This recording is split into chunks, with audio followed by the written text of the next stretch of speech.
Are you sick of all the holiday specials? I don't mean like you don't ever want to see them again, but you feel like they're on every single channel every single day. Don't worry, we've all been there at least once. And so that's why I made a top 5 movies of alternatives to the classic Christmas movies that we all see all the time.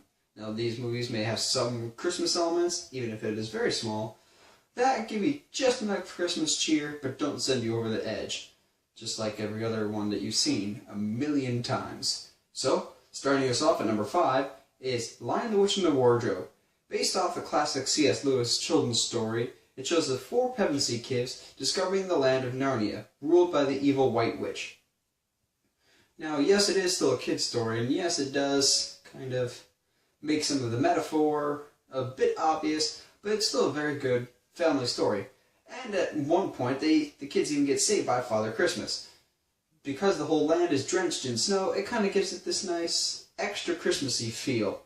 While Christmas is not the dominant story in Lion the Witch and the Wardrobe, it is still there to a certain extent. And it's just a fun, mindless, not really mindless, but it's a fun family movie to watch during the holidays. Next up, we have Rise of the Guardians. No, not those Guardians.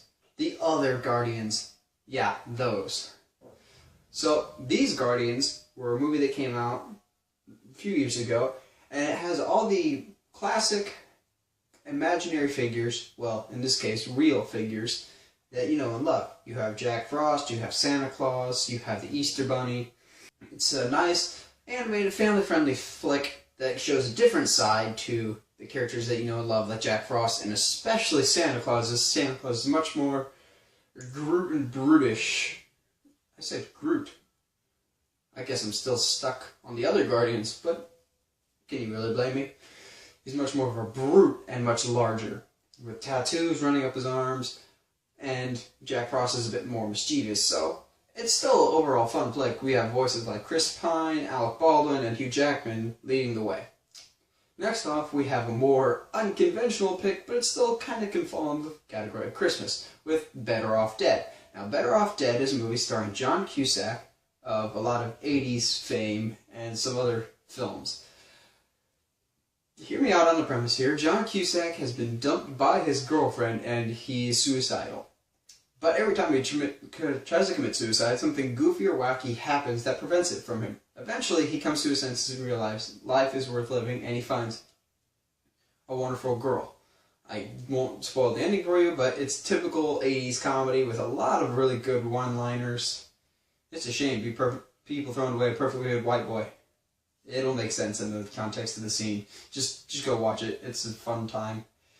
Also, Better Off Dead has arguably one of the most odd Christmas gifts of all time with what the father gets, but just take my advice on that one and go see the movie about what he gets.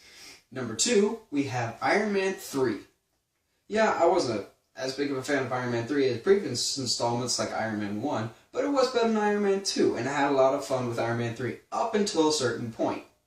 If you have seen the movie already, you know what point I'm talking about. And if you can get past that point, that's good for you. It still has a lot of fun, and it's got a lot of enjoyable moments. With the backdrop of Christmas in the background. We have nice interaction with a boy, giving more credence to the true meaning of Christmas, I guess. I'm really digging, but oh well, it still has a lot of Christmas feel to it and a lot of snow. Still, he ends up crash landing in the snow and more or less setting off some Christmas fireworks at the end. And finally, the number 1 non-traditional Christmas movie that you must watch this Christmas season, Die Hard.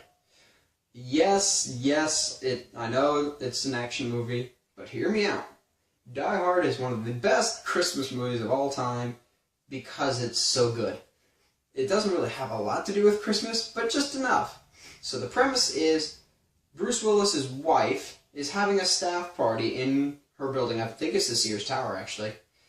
Well, actually now, ironically, it's called Willis Tower, but it'll always be Sears Tower in my mind. So she's throwing a Christmas Eve party with some of her work co-workers, and John is there. He's a cop that works for the police.